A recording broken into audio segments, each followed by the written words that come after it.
Hello friends, welcome back to my YouTube channel. हमारे साथ बने रहने के लिए आप लोग का फिर से धन्यवाद। आप हमें बहुत ही खुशी है कि आप लोगों ने हमारे इस चैनल को इतना पसंद किया और हमें इतना प्यार दे रहे हैं।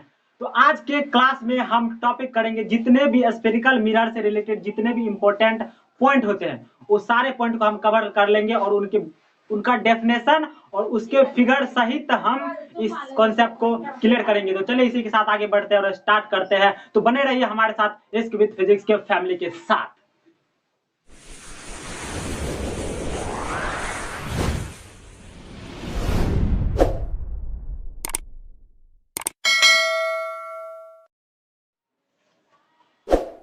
देखिए, इससे रिलेटेड मेरा पहला पॉइंट है, पहला जो परिभाषा हम डिस्कस करने जा रहे हैं। देखिए, इस परिभाषा को समझना दोस्त बहुत इंपॉर्टेंट है, क्योंकि इस जिस तरह से अगर आपको कोई एक बड़ा सा सेंटेंस फॉर्म करना है उसके लिए आपको ABCD सीखना जरूरी होता है, उसी तरह ये दर्पण के भी जितने भी सारे इंपॉर्टेंट टॉपिक है, जितने भी सारे इंपॉर्टेंट परिभाषाएं, बड़े बड़े लॉन्ग परिभाषा, उसको समझने के लिए आपको ये छोटे छोटे जो पॉइंट है, छोटी छोटी परिभाषा, इनको समझना बहुत ही जरूरी होता है। तो चलिए हम इसी के साथ समझते हैं। पहला पॉइंट है वक्रता केंद्र, सेंटर ऑफ कर्वेचर।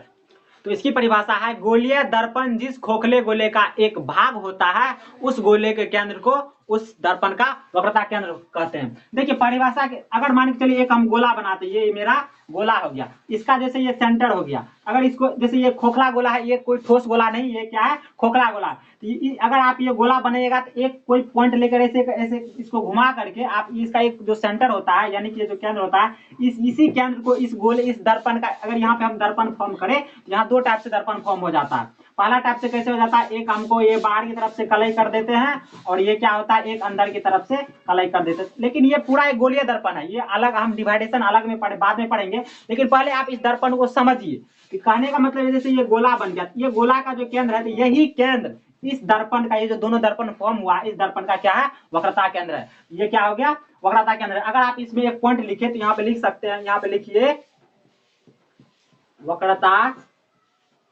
केंद्र को C, कैपिटल C से सूचित, स्मॉल भी दे सकते हैं, कोई बात नहीं है, लेकिन C से सूचित किया जाता है, किया जाता है। देखिए ये हो गया C, सेंटर ऑफ कर्वेचर। देखिए अब यहाँ पे एक चीज हम अभी बाद में देख लेंगे कि यहाँ पे जहाँ यानी कि जिस दर्पण में परावर्तक, जिस दर्पण का परावर्तक पृष्ठ अंदर की ओर धंसा हुआ, देखिए ये तो कलई वाला भाग होता है, यानी इस पे पेंट किया हुआ रहता है, इससे हमको कोई मतलब नहीं। अगर आप चेहरा देखना है तो आपको इधर से देखना पड़ेगा और इसमें आपको चेहरा देखना है तो इधर से देखना पड़ेगा। तो जिस दर्पण का परावर्तक पृष्ठ, जिस दर्पण का परावर्तक पृष्ठ हम लोगों ने देखा था, जिस दर्पण का परावर्तक पृष्ठ अंदर की ओर धंसा हुआ है उसे क्या बोलते हैं, अवतल दर्पण बोलते हैं। और जिस दर्पण का परावर्तक पृष्ठ, ये देखिए उभरा हुआ है ना, ये ऐसे मुंह करके रखा हुआ है, जिस दर्पण का परावर्तक पृष्ठ उभरा हुआ है उसे क्या बोलते हैं, उत्तल दर्पण बोलते हैं। ये कौन सा हमारा दर्पण है, हम पिछले क्लास में हम डिस्कस कर लेते, ये बोला था अवतल दर्पण, और ये क्या हो गया, उत्तल दर्पण। ये क्या हो गया मेरा, उत्तल दर्पण। तो उत्तल दर्पण हो गया। तो ये देखिए, ये दर्पण दो भाग में डिवाइड, ये क्या हो गया, अवतल दर्पण, ये क्या हो गया, उत्तल दर्पण। तो मेन पॉइंट है कि गोलीय दर्पण जिस खोखले गोले का भाग होता है उस गोले के केंद्र को क्या बोलते हैं, ये हो गया मेरा centre of curvature, CENTR, centre of curvature, centre of curvature, वक्रता केंद्र, सेंटर ऑफ कर्वेचर हो गया। और ये हो गया, ये अवतल दर्पण का भी सेंटर ऑफ कर्वेचर है और उत्तल दर्पण का भी सेंटर ऑफ कर्वेचर है। एक छोटा सा पॉइंट है जो मैं इसे लिख देता हूँ, स्टार पॉइंट। अवतल दर्पण का जो परावर्तक, जो ये सेंटर ऑफ कर्वेचर वो दर्पण के सामने है, बट उत्तल दर्पण का जो वक्रता केंद्र यानी सेंटर ऑफ कर्वेचर वो दर्पण के पीछे है। दर्पण कहने का मतलब मेरा परावर्तक पृष्ठ से कहने का यहाँ पे इसका मतलब है कि देखिए यहाँ पे परावर्तक पृष्ठ यहाँ उभरा हुआ है, इसके जस्ट अपोजिट साइड यहाँ पे इसका सेंटर ऑफ कर्वेचर है। इस पॉइंट को आप याद रखिएगा कि उत्तल दर्पण का जो सेंटर ऑफ कर्वेचर होता है वो दर्पण के पीछे होता है, लेकिन अवतल दर्पण का जो सेंटर ऑफ कर्वेचर होता है वो दर्पण के सामने होता है। इसको हम लिख लेते हैं।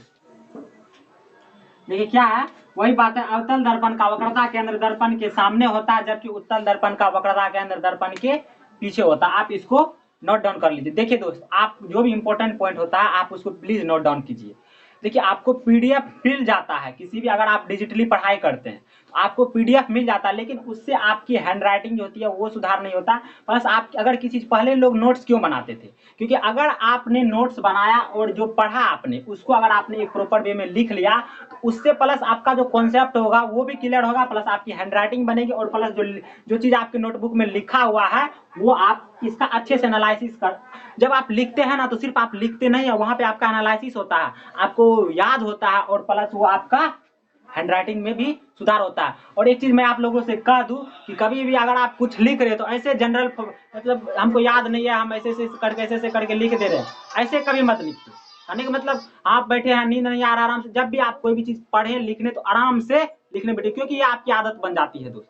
क्योंकि आप जब पावर ऑफ हैबिट बुक पढ़िएगा तो वहां पे लिखा हुआ है कि हम कोई भी चीज करते हैं और 21 दिन तक करते करते हमारी आदत बन जाती है। अगर आप एक रैंडम वे में ऐसे करके लिख रहे हैं या आपने नोट नहीं बनाया है तो आपकी आदत बन जाएगी, वो आपको इम्प्रूवमेंट नहीं करा सकता है। तो अगर आपको अपना खुद का इम्प्रूवमेंट करना है तो प्लीज दोस्त मैं आपसे रिक्वेस्ट करूंगा कि प्लीज जो लिखाया जाता है उसको आप एक प्रॉपर वे में लिखिए।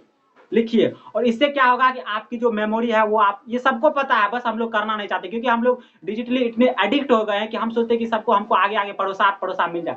फर्क पता है क्या होता है, आप किसी को रोटी बनाते हुए देख लो दोस्त, तो आप जब उसको रोटी बनाते हुए देखोगे ना तो लगेगा अरे यार कितना सिंपल है, लेकिन जब आप बनाओगे ना तो आपको पता चल जाएगा कि कितना सिंपल है। इसीलिए जब आप लिखते हैं ना तो आप असल में बना रहे होते हैं, और जब आप पीडीएफ से पढ़ रहे होते हैं सिर्फ आप देख रहे होते हैं, तो आप खुद समझदार है, आप अंतर करना सीख लीजिए। तो ठीक है, आप इसको नोट डाउन हमेशा कीजिए। तो चलिए अगले पॉइंट पे हम चलते हैं। देखिए दूसरा पॉइंट है ध्रुव यानी पोल।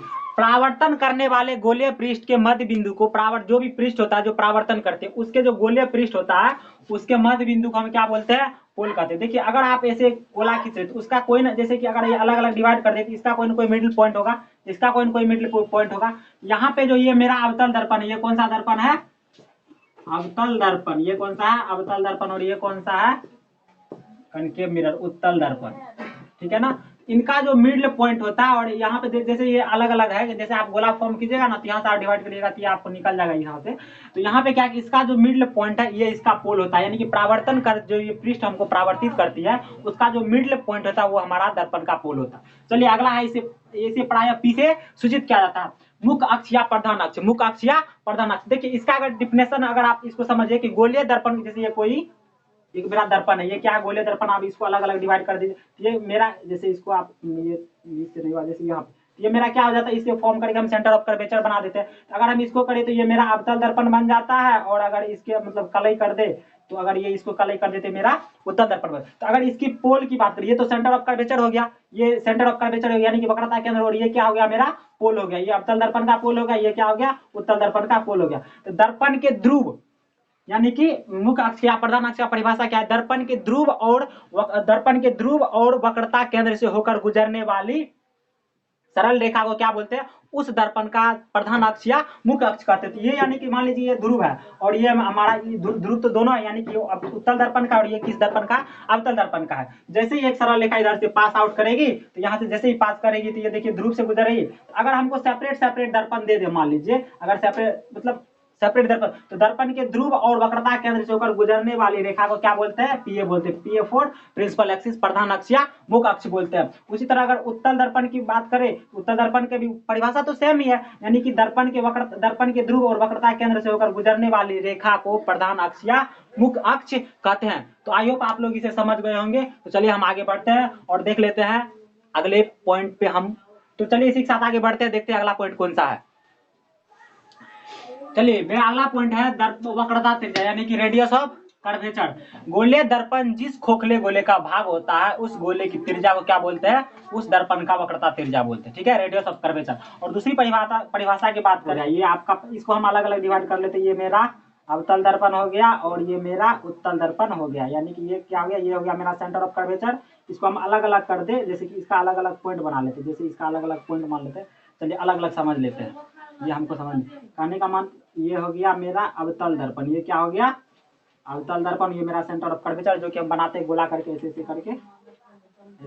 करके बनाते। यहाँ पे इसका पोल हो गया और ये क्या हो गया, सेंटर। यानी कि इन दोनों के बीच की जो दूरी होती है वही मेरा होता है radius of curvature. Radius of curvature को आर से डिनोट करते हैं, किससे, आर से डिनोट करते हैं। ठीक है ना। तो अगर हम अवतल दर्पण की बात करें तो ये मेरा हो गया, ये कलई होगा, ये मेरा सेंटर ऑफ कर्वेचर, ये हो गया पोल। तो ये मेरा जो हो गया, ये यही हो गया मेरा रेडियस ऑफ कर्वेचर, यानी कि दर्पण की वक्रता त्रिज्या। और दर्पण की वक्रता त्रिज्या को किससे डिनोट करते हैं? आर से, यानी कि आप इसे समझ गए होंगे। चलिए, गोलीय दर्पण की वक्रता त्रिज्या क्या कहते हैं? गोलीय दर्पण जिस खोखले गोले का भाग होता है। अब गोला है तो भाई उसकी त्रिज्या होगी, उसी त्रिज्या को उसकी क्या बोलते हैं? वक्रता त्रिज्या बोलते हैं। तो दर्पण, और दूसरा परिभाषा, दर्पण के ध्रुव और वक्रता केंद्र। ध्रुव कौन सा है? ये हो गया। वक्रता केंद्र हो गया ये। तो इनके बीच की जो दूरी होगी और इनके बीच की जो दूरी होगी वही क्या हो जाती है? वक्रता त्रिज्या हो जाती है। तो चलिए अगला डेफिनेशन देख लेते हैं हम। देखिए, अगला है दर्पण का द्वारक। दर्पण का द्वारक यानी कि अपर्चर, अपर्चर ऑफ मिरर। दर्पण की चौड़ाई को दर्पण का द्वारक कहते हैं, कुछ नहीं। आपसे ऑब्जेक्टिव में पूछा जाएगा कि दर्पण की चौड़ाई को क्या बोलते हैं, तो दर्पण का द्वारक कहते हैं। या किसी गोलीय दर्पण की वृत्तीय परिधि के व्यास को क्या बोलते हैं? दर्पण का द्वारक कहते हैं। तो यहाँ पे दर्पण का यहाँ पे, यानी यहाँ से यहाँ तक जो इसकी चौड़ाई होगी, यानी कि mm जो होगा वो क्या होगा? द्वारक होगा।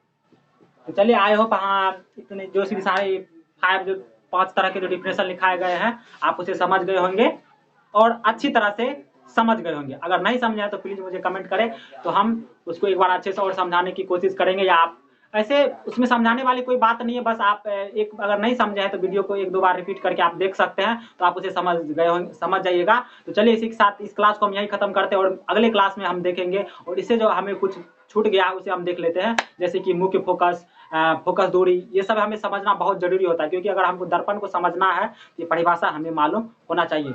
चलिए इसी के साथ इस क्लास को यही खत्म करते हैं और मिलते हैं अगले क्लास में। हमारे साथ बने रहने के लिए आप लोग का बहुत बहुत शुक्रिया।